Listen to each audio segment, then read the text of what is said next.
Well, everyone, I'm pretty sure every single person out there kind of does worry about their battery health on their iPhone at some point. That doesn't necessarily mean that they will go ahead and basically, freak out about their battery health every single day, but there can be a lot of times where you'll go ahead and look at your battery health of your iPhone and feel like you should probably get it replaced. But when should you actually replace the battery health or battery on your iPhone? I will tell you, in my particular opinion, if you're above 95% or if you see anywhere from like a 2 to 3, even a 5% battery health decrease every single year, it's not completely crazy or completely out of the ordinary. But if you're seeing like 10% a year, that's pretty insane. But if you're normally seeing like 2 to 4 or 2 to 5% every year, that's pretty normal. In my opinion, the best time to replace your iPhone battery if you're waiting to the last minute is probably when it gets under 80%. I think under that 80% time, 80% battery health, that's when a lot of things end up changing in your particular iPhone. And I really do think that's probably the best time you should go ahead and end up changing that battery health of that particular device or changing that battery. Now, a few things you have to kind of keep in mind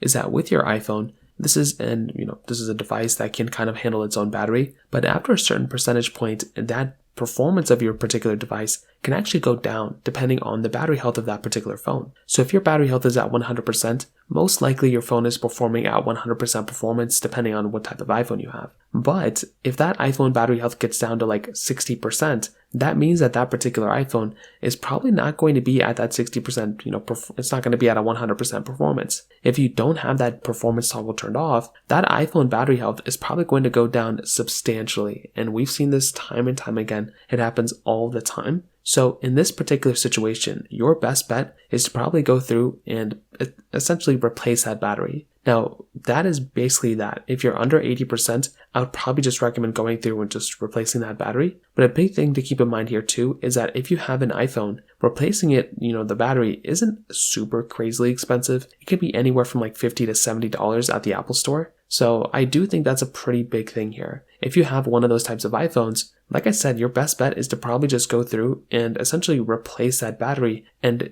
get a better performing phone. And that might be the best thing you can do in that particular standpoint. So that pretty much covers it up there. If you have any other thoughts or questions, let me know in the comment section below. Hit the like button, not me so much, but definitely hit that subscribe button. More importantly than everything else, I love every single one of you guys. Hopefully I'll catch you guys in the next video. Peace out till then.